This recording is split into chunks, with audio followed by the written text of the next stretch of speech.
눈물에 젖은 빵을 먹어보지 못한 사람과는 인생을 논하지 말라라는 말이 있습니다.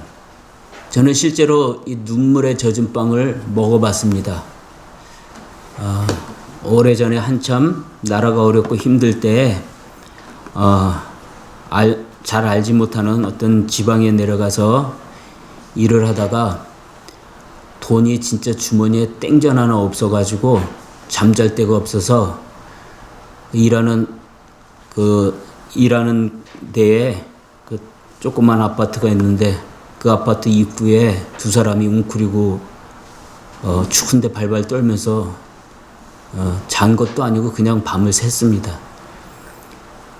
그리고 회사에서 사람들이 와갖고 식사라 이런 걸 해결해야 되는데 오질 않았어요.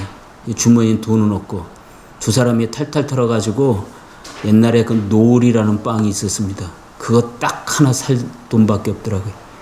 가게에 가서 노을이라는 빵을 사갖고 둘이 그걸 나눠 먹는데 정말 눈물이 쏟아지더라고요. 그래서 눈물이 이 빵에 뚝뚝 떨어지는데 그 빵을 먹어봤습니다. 정말 눈물 젖은 빵을 먹어봤죠.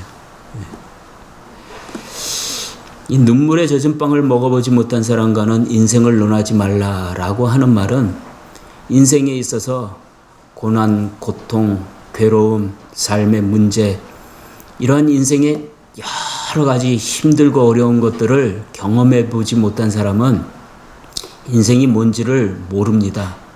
그래서 그런 사람들은 인생을 함부로 삽니다. 쉽게 말해서 인생을 막 사는 거죠. 자기에게 주어진 인생이 얼마나 소중한 것인지 또 인생을 얼마나 조심해서 또 열심히 또 그 아끼면서 살아야 되는지 그 의미를 알지 못합니다. 그래서 함부로 삽니다. 주어진 시간도 함부로 낭비해버리고 또 주어진 조건들도 함부로 사용해버리고 낭비하고 그래서 그 인생이 아름답게 또 때로는 남에게 인생이란 이런 것이야 라고 말할 수 없을 만큼 그 인생이 비참하고 또 처참한 그러한 삶을 살아가는 사람들도 많이 있다는 것이죠. 오늘 우리가 읽은 이 성경에는 이 광야로 나아가는 이스라엘 백성들에 대해서 하나님께서 말씀을 하고 있습니다. 이 광야라는 곳은 척박한 곳입니다. 사람이 살아갈 수 없는 곳이고 또 광야는 가장 척박한 장소이기 때문에 어떤 광야에 들어가서 우리가 삶의 의미를 찾는다거나 또 즐거움을 누린다거나 또 그런 것은 이 광야에서는 할 수가 없습니다. 광야라는 것은 오직 살아남기 위해서 허덕이는 것밖에는 없다는 것이죠.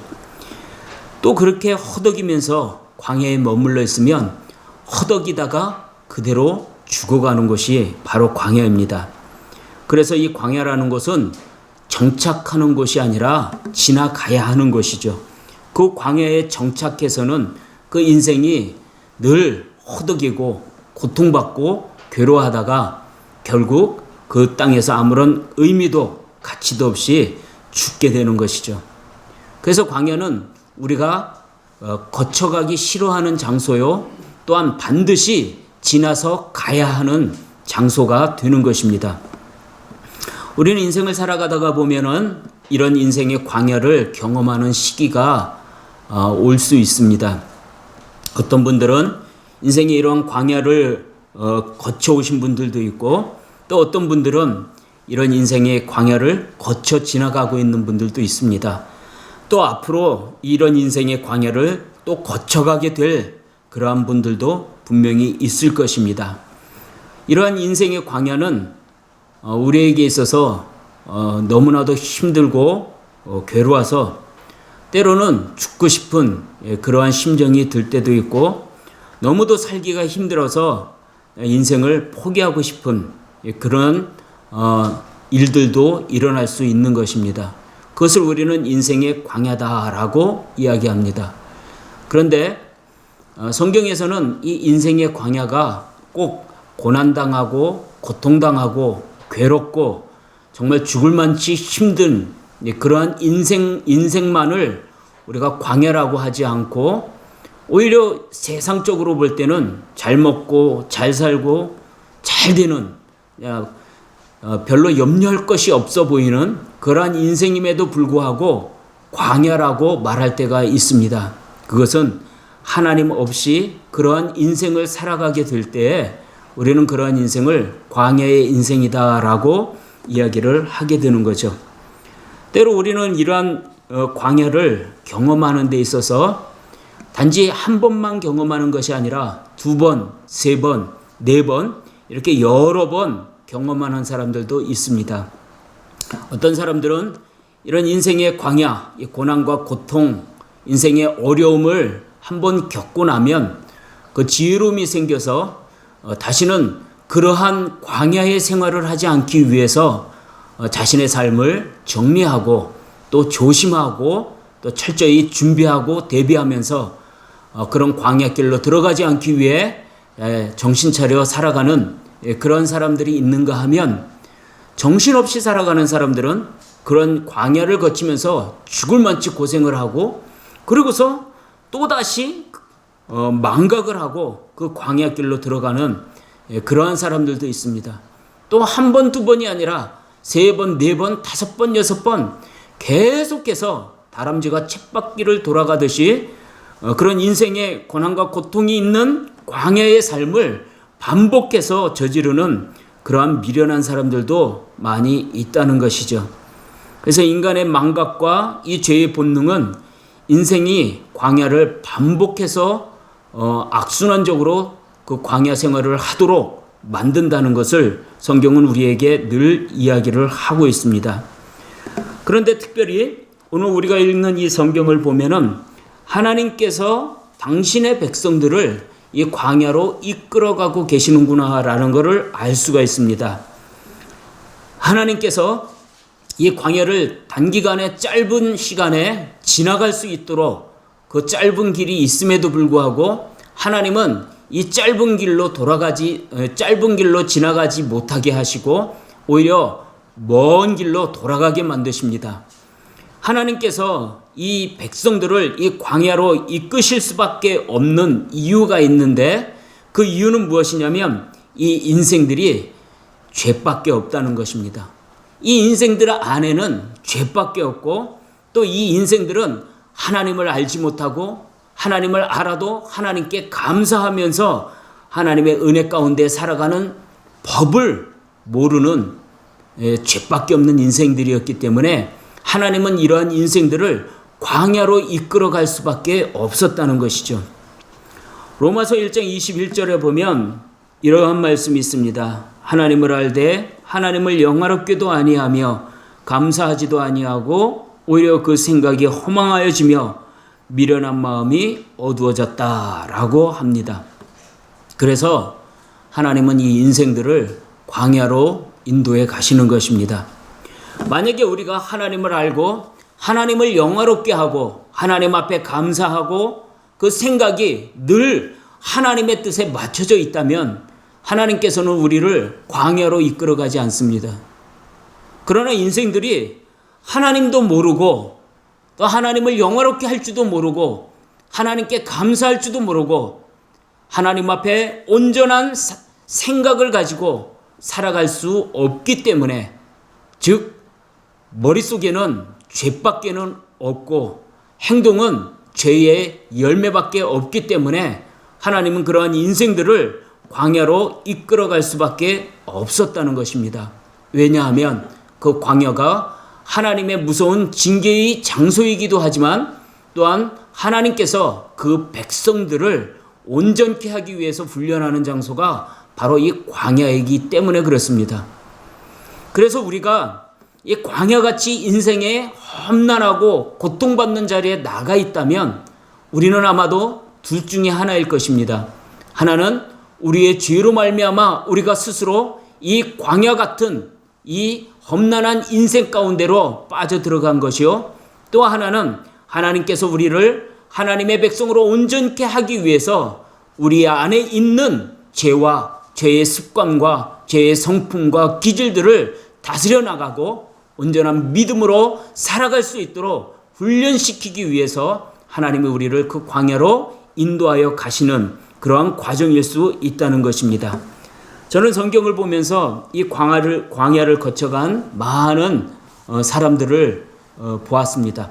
제가 특히 생각하고 있는 사람은 모세, 그리고 요셉, 또 욥, 이 세 사람을 광야를 거친 사람들이구나라고 생각을 하고 있습니다. 이 모세는 애굽 성에서 살면서 왕자처럼 살아갔는데도 불구하고 또 하나님의 자녀로서의 그 자리를 찾아 나갔습니다. 어떤 면에선 이 모세는 히브리 사람으로서 히브리 백성들이 애굽 사람들에게 고통을 받는 걸 보면서 하나님이 자기를 통해서 이 이스라엘 사람들을 구원하실 것이다 라는 생각으로 애굽 사람들을 히브리 사람들을 괴롭히는 애굽 사람을 쳐 죽였습니다. 그런데 오히려 그렇게 애굽 사람을 쳐 죽인 것이 발각이 되어서 죽음에 이르게 되니까 광야로 도망을 쳤습니다.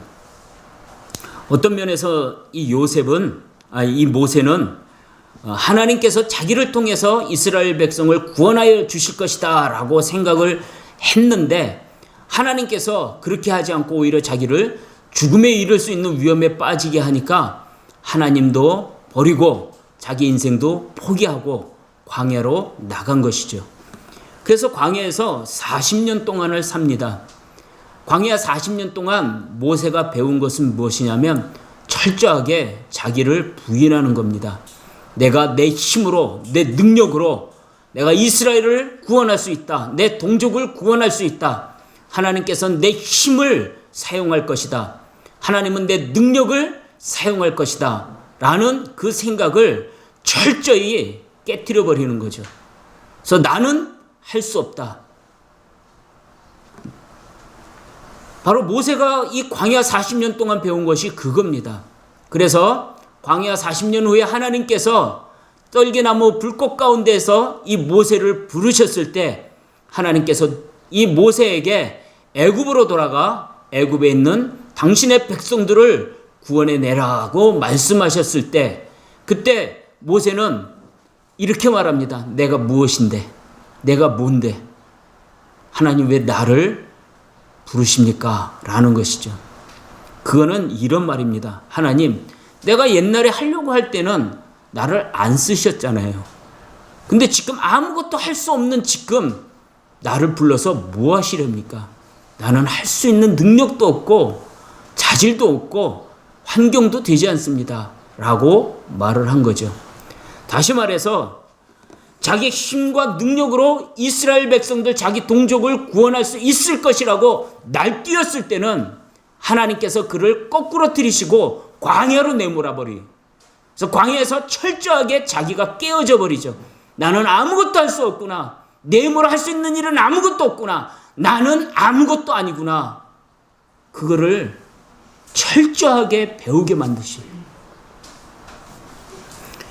하나님은 요셉도 광야의 생활과 같은 생활을 하게 만듭니다. 사랑하는 자기의 부모와 형제들에게 배신을 당하고 죽임을 당할 뻔한 그러한 고통의 시간이 있었습니다. 그 형제들에 의해서 팔려가지고 노예가 됐습니다. 그 노예 생활을 하면서 성실하게 하나님의 자녀로서 근면하게 열심히 살았기 때문에 그는 그 자기 집에서 그 집의 모든 것을 관장하는 자리까지 올라갈 수 있었습니다. 그런데 또다시 고난을 당하게 되어서 모함을 당하고 또 감옥에 갇히는 신세가 되었죠. 감옥에 갇혀서 그는 황당해서 어이가 없는 사람처럼 그렇게 망연자실했다라고 합니다. 이런 거죠.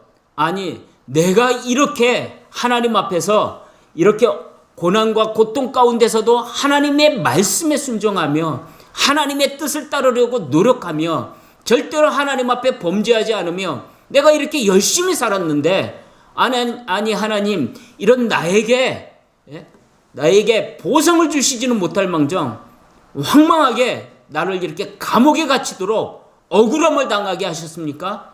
참 어이없습니다. 예, 그런 모습을 하나님 앞에 보였다는 거예요.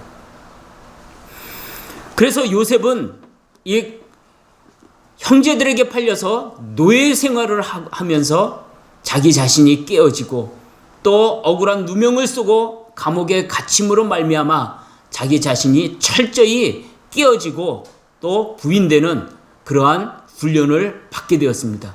그리고 결국 하나님께서 그를 총리 대신의 자리에 앉히시고 그리고 그를 통하여 온 이스라엘 백성들 이 요셉의 동족을 구원할 수 있도록 하나님께서 그를 사용하여 주신 것이죠. 바로 이 모세나 요셉이나 또 욥 같은 사람들은 인생에 있어서 정말 죽을 만치 힘들고 괴로운 고난과 고통을 겪었던 사람들입니다. 그 과정을 통해서 이 사람들은 비로소 하나님 앞에 쓰임을 받게 되었던 것이죠. 그 비결은 그동안 자기가 뭔가를 할 수 있을 것이라고 믿었던 그 모든 것이 깨어지고 나는 아무것도 할 수 없다는 자기 부인이 일어났을 때 비로소 하나님께서는 그들을 사용해 주셨던 것이죠. 하나님께서는 이스라엘 백성들을 지금 애굽에서 구원하셨습니다. 그리고 바로 가나안 땅으로 들어가지 않고 광야로 이스라엘 백성들을 이끌어 가고 있다는 거죠. 하나님께서는 왜 가나안 복지에 들어가기 전에 이 광야를 거치게 하셨는가? 그거는 우리가 오늘 읽은 이 성경에 잘 나타나 있습니다. 하나님께서는 이 이스라엘 백성들을 애굽의 종살이에서 구원하여 주시고 그리고 가나안 복지로 하나님께서 인도해 가시면서 바로 가나안 땅으로 들어가게 하지 않고 광야의 생활을 통해서 하나님은 이 백성들을 훈련하시는 것이죠. 이 훈련을 거치지 않으면 이 백성이 가나안 땅에 들어가서 하나님이 주시는 이 축복된 삶을 살아갈 수 없기 때문에 하나님은 이 백성들을 광야로 내몰아서 광야에서 훈련하는 겁니다. 어떤 훈련을 해요? 하나님을 잃어버리지 않게 하는 겁니다. 하나님을 잊지 않고 살게 하려고 하는 것입니다. 하나님 앞에서 교만을 부리며 살지 못하게 하려고 그들을 훈련하는 겁니다. 하나님의 말씀에 순종하는 법을 가르치기 위해서 그들을 광야로 인도하는 거죠. 그래서 이 광야에서 사는 것이 오직 하나님의 은혜임을 배워서 하나님만 의지하고 하나님만 믿고 하나님께만 영광을 돌리고 하나님께만 순종하는 그러한 삶을 훈련시키신 이후에 그 다음에 하나님이 약속하신 가나안 땅으로 이 백성들을 이끌어 들이시는 것이죠. 여러분, 우리는 이러한 하나님의 훈련을 제대로 받고 하나님의 백성으로서 하나님을 믿고 하나님을 의지하고 하나님의 말씀에 순종하는 법을 배웠을 때에 하나님이 우리에게 주시는 그 축복의 땅에 들어가야만 우리는 그 축복을 받아 누릴 수 있는 사람이 되는 것입니다. 여러분, 우리가 인생 가운데에서 우리는 인생을 살아가면서 자아, 이 자아가 너무 강합니다. 그래서 우리는 하나님을 믿는다고 하고 하나님의 말씀대로 산다고 하고 그러면서 실제로 우리가 살아가는 인생을 보면 하나님의 말씀대로 살아가는 모습이 거의 없습니다. 나는 없고 하나님만 있다는 건 말짱 거짓말입니다. 뭐든지 나가 강합니다. 누가 나한테 조금만 기분 나쁜 소리를 해도 성질을 내고 누가 나에게 조금만 엄한 소리를 해도 나는 해코지 하려고 하고 도대체 나가 너무너무 강한 거죠. 뭐든지 하면은 하나님을 의지해서 하려고 하지 않고 내가 뭔가를 하려고 하는 그런 나의 자아가 너무도 강하다는 거예요. 그래서 우리는 우리의 인생이 벌어지는 어려움과 고난과 고통들도 적당하면은 절대로 하나님을 의지하지 않습니다. 내가 할 만하면 그냥 내가 하려고 합니다. 내가 하려고 해요. 그러다가 내가 할 수 없을 때, 내가 감당할 수 없을 때, 그때서야 비로소 하나님 앞에 무릎을 꿇죠. 거꾸로 이야기하면 이런 겁니다. 잘 되고 기쁘고 좋으면 절대로 하나님 앞에 나가지 않는다는 겁니다.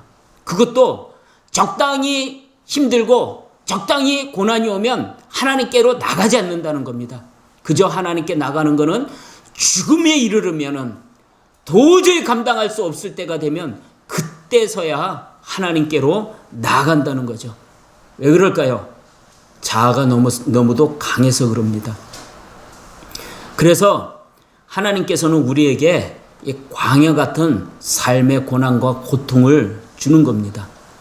도저히 하나님의 은혜가 아니면, 도저히 하나님께서 역사하여 주시지 아니하시면, 도저히 하나님께서 나에게 뭔가 기적을 베풀어 주시지 않으면 나는 도저히 살 수가 없고 견딜 수가 없고 버텨낼 수 없는 그런 삶의 고난과 고통에 빠져야만이 비로소 하나님께 나아가고, 비로소 하나님을 의지하고, 비로소 하나님 앞에 기도한다는 거죠. 그래서 우리는 우리 인생 가운데 광야를 만날 수밖에 없습니다. 죄를 지을 때도 그 죄에 대하여 하나님이 참아주시고 기다려주시면 그 죄를 끊을 생각을 안 합니다. 하나님이 경고를 줘도 끊을 생각을 안 합니다. 왜요? 아직은 버틸만 하니까.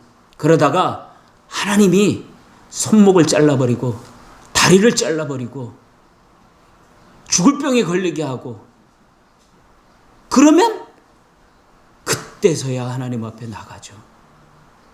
그때서야 엉엉 울면서 하나님 잘못했어요 하죠. 그래서 하나님은 우리를 인생의 광야로 내모시는 겁니다. 우리는 이 광야에 나가서 철저히 나의 자아가 깨어져야 합니다. 이 광야에 있는 우리는 나를 죽여야 합니다. 나는 없어져야 합니다. 오직 하나님만 믿고, 오직 하나님만 의지하고, 오직 내 생각과 고집과 성격과 성품을 버리고 오직 하나님의 말씀만 순종하며 살아가는 법을 우리는 이 광야에서 배우게 되는 것이죠. 그때서 비로소 우리는 겸손하게 됩니다. 아, 내 힘으로 안 되는구나. 내 능력으로 안 되는구나. 내가 아무리 날뛰어도 안 되는구나. 이것은 오직 하나님만 하실 수 있는 거구나. 오직 하나님이 도와주셔야만 되는구나. 오직 하나님을 믿고 의지해야만 하나님께서 해결해 주시는 것이구나 라는 것을 우리는 인생의 광야에서 배우게 되는 것입니다. 그때서야 비로소 우리는 하나님이 주시는 이 축복의 자리에 들어가서 이 축복을 받아 누릴 수 있는 인생들이 될 수 있게 된다는 것이죠. 오늘 우리가 읽은 성경에도 그러한 내용들이 들어 있습니다. 하나님께서는 이 이스라엘 백성들을 광야에서 훈련하심으로 말미암아 하나님이 주시는 이 가나안 복지에 들어갔을 때 그곳에서 하나님이 주신 축복을 받아 누리면서 내가 잘나서 이 축복을 받은 것이다. 내가 잘나서 이렇게 잘 먹고 잘 살게 되었다. 나는 위대하다. 잘났다. 이런 말을 하지 못하게 하려고 광야로 하나님이 이끄셨다고 합니다. 광야에 들어가서 뭘 합니까? 내 힘을 아무리 노력해도 먹을 것을 얻을 수 없습니다. 아무리 샘을 깊이 파도 먹을 물을 얻을 수가 없습니다. 하나님께서 매일같이 만나를 내려주심으로 먹고 살게 하고, 하나님께서 바위에서 샘이 솟게 하심으로 그 샘물을 먹고 마시며 버텨내게 하셨던 거죠. 그러므로 우리는 이 광야를 만났을 때 우리 자신을 죽여야 됩니다. 내 성격, 내 성품, 내 삶을 죽여야 합니다. 또 우리의 불신앙을 버리고 오직 하나님을 믿고 의지하는 신앙과 삶으로 나가야 되는 것입니다. 다시 말해서 광야를 만났을 때 우리는 변해야 한다는 겁니다. 신앙으로 변해야 되고 삶이 변해야 된다는 것이죠. 만약에 우리가 이 하나님이 우리에게 주시는 이 광야의 훈련을 통해서도 우리가 변하지 않는다면, 신앙이 변하지 않고 삶이 변하지 않는다면, 하나님을 믿고 의지하지 않으며 내가 내 힘만 믿고 의지하며 살아가는 그런 변하지 않는 삶을 살아가게 된다면, 이 광야로 내몰린 이스라엘 백성들이 40년 동안 광야에서 방황하다가 결국 가나안 땅에 들어가지 못하고 다 엎어져 죽었던 것처럼, 우리도 우리 인생은 그저 광야 생활을 하다가 그냥 광야에서 다 엎어져 죽게 되는 것입니다. 하나님이 내 인생에 고난과 고통을 통해서 광야를 체험하게 하시고, 그로 말미암아 하나님의 뜻이 무엇인지를 알게 하시고, 하나님을 믿고 하나님을 의지하며 살아가도록 나를 훈련하시고, 우리의 불신앙을 버리고 하나님의 말씀에 순종하는 것을 가르치셨을 때, 그것을 배우고 순종하고 변화되면은 우리는 다시 하나님께서 가나안 땅으로 이끄실 때 그 가나안 땅에 들어갈 수 있는 겁니다. 그러나 하나님이 나를 이런 고난과 고통 속에서 훈련하셨음에도 불구하고 하나님을 믿지 않고 하나님을 의지하지 않고 그저 내 힘과 내 능력과 내 삶만을 의지하면서 살아가게 될 때, 이 광야 생활을 통해서도 내 죄악을 끊지 않고 내가 하나님의 자녀다운 삶으로 말씀에 순종하는 삶을 배우지 않고 고치지 않고 계속해서 죄의 습관과 죄의 기질과 죄의 성품 가운데 살아가게 되면 그 사람의 인생은 광야에서 시작해서 광야로 끝나는 겁니다. 하나님은 이 이스라엘 백성들 광야에서 하나님을 체험시키셨습니다. 홍해를 건너게 하셨고요. 기적과 이적을 통해서 하나님을 알게 만드셨습니다. 그래서 하나님만 믿고 하나님만 의지하게 만들었습니다. 그럼에도 불구하고 이 사람들은 가나안 땅을 정탐한 이후에 하나님을 믿지 않습니다. 하나님을 의지하지 않습니다. 하나님의 말씀에 순종하지 않습니다. 그리고 이렇게 말합니다. 우리가 죽을 데가 없어서 여기까지 끌고 와서 우리를 죽이느냐. 하나님은 진노하시고 결국 하나님을 경험시켰고 알게 하셨고 하나님의 말씀에 순종하는 걸 가르쳤음에도 불구하고 변하지 않는 이 사람들을 40년 동안 광야에서 뺑뺑뺑뺑 돌면서 방황하다가 다 죽게 만듭니다. 싹 죽여버립니다. 하나도 없이 싹 죽여버려요. 딱 두 사람이 남아있죠. 하나님을 경험하고 하나님을 믿고 하나님을 의지하고 하나님께 순종했던 여호수아와 갈렙만 광야에서 이후의 세대와 같이 이 가나안 땅을 들어가게 되었던 것이죠. 하나님은 우리를 광야로 내모십니다. 인생의 고난과 고통을 통해 우리를 훈련하십니다. 그러나 우리가 이런 하나님이 광야로 내모시는 인생 가운데서 우리가 하나님을 믿고 의지하고 순종하는 법을 배우지 못한다면, 그래서 우리의 인생이 우리의 신앙이 변하지 않는다면 우리도 이 이스라엘 사람들처럼 광야에서 인생을 마치는 불행한 삶을 살아가게 될 것입니다. 하나님께서는 그래서 광야에 서 있는 나에게 이렇게 말씀하시는 것입니다. 여호와는 너를 애굽 땅 종되었던 집에서 이끌어 내시고 너를 인도하여 그 광대하고 위험한 광야 곧 불뱀과 전갈이 있고 물이 없는 건조한 땅을 지나게 하셨으며 또 너를 위하여 단단한 반석에서 물을 내셨으며 내 조상들도 알지 못하던 만나를 광야에서 내게 먹이셨다. 이것을 통해서 우리는 하나님이 나를 훈련하시고 연단하심으로 말미암아 하나님이 주시는 이 복된 가나안 땅에 들어가서 하나님이 주시는 축복을 누리며 살아갈 수 있도록 나를 훈련하시는구나 라는 것을 알게 되는 것이죠. 그래서 우리는 우리의 인생 가운데서 이 광야를 지나갑니다. 그러나 여러분, 우리는 인생의 광야 속에서 하나님이 결코 나를 홀로 두지 아니하셨다라는 것을 잊지 마십시오. 광야를 지나가고 있는 나의 손을 붙잡고 함께 이 광야를 하나님이 걷고 계시다는 것입니다. 나를 버리시지 않는 하나님, 나를 끝까지 붙잡아 주시는 하나님, 나를 훈련하고 연단하여 하나님의 자녀로서 복되게 살아가기를 원하시는 하나님께서 내가 이 광야의 길을 걸어가고 있는 이 순간에 나와 함께하고 계시다는 것입니다. 나의 손을 놓지 않고 나를 끝까지 붙들고 가신다는 것입니다.